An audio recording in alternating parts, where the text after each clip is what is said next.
దేవునికి స్తోత్రము.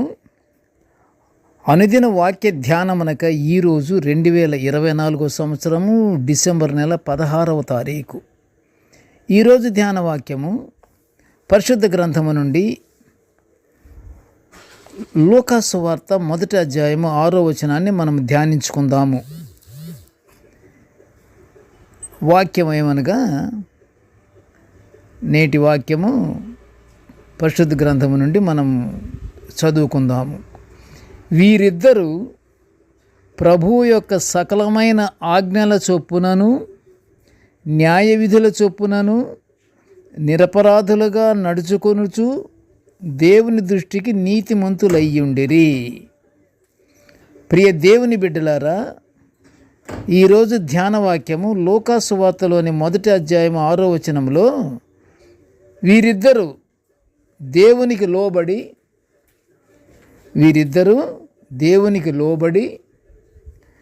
ఆయన ఆజ్ఞల చొప్పున నడుచుకొనుచు ఆ ఆజ్ఞలను పాటిస్తూ దేవుని దృష్టికి నీతిమంతులై ఉన్నారని లూకా సువార్తికుడు వ్రాసినది ఎవరి గురించి అని అనుకుంటున్నారు?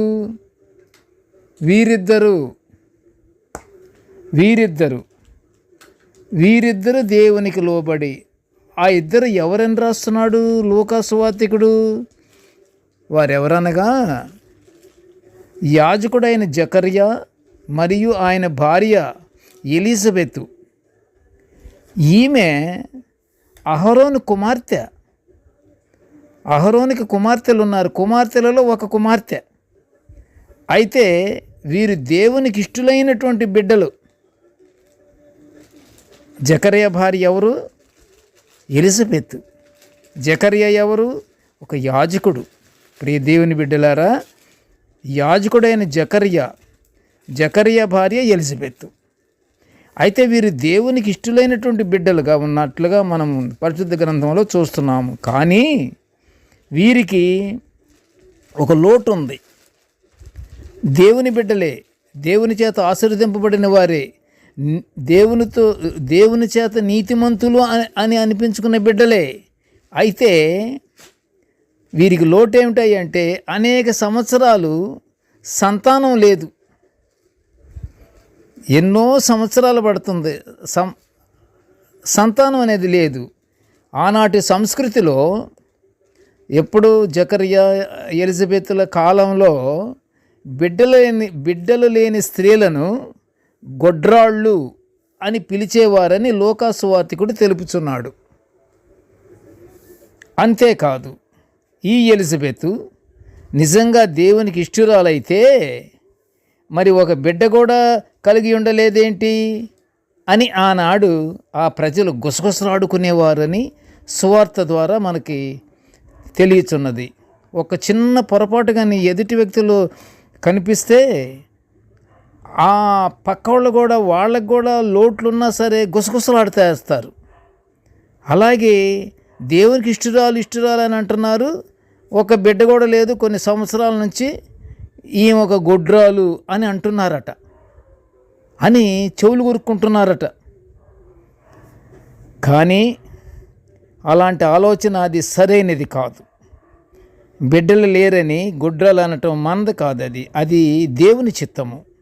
దేవుని చిత్తములో ఎందుకు లేదో అది దేవునికే తెలుసు. అది మనమెవరు అంటానికి మనం అనకూడదు. అది సరైంది కాదు. ఆ గుసగుసలు, ఆ వ్యంగ్య పదాలు అవన్నీ తప్పు, అలా అనకూడదు. నిజంగా చెప్పాలంటే యాజకుడైన జకర్యా మరియు ఎలిజబెతులు దేవుని దృష్టిలో నీతిమంతులు. వారికి తెలియకుండానే ఒక అద్భుతం జరిగింది. బిడ్డలేరని వీళ్ళు బాధలు పడుతున్నారు, నిత్య ప్రార్థనలు చేస్తున్నారు, ప్రార్థనాపరులు, నీతిమంతులు, యోగ్యులు. కానీ వీళ్ళకి పిల్లలు లేరు. పిల్లలనేమని దేవుని అడుగుతున్నారు. కానీ దేవుడు టైం ఎక్కువ తీసుకున్నాడు దేవుడు. అది దేవుడి ఇష్టం. అది అయితే వారికి తెలియకుండా జరిగిన అద్భుతం ఏమిటో చెప్పమంటారా? వారికి తెలియకుండానే దేవుడు వారిద్దరికీ ఒక మగబిడ్డను దేవుడు అనుగ్రహించినట్లు పరిశుద్ధ గ్రంథంలో సెలవీయబడింది. ఆ బిడ్డే ఎలిజబెత్కు అనుగ్రహించిన బిడ్డే ఎవరు? యేసుప్రభు వారికి బాప్తిస్మం ఇచ్చిన పెద్ద ప్రవక్త అయిన యోహోను.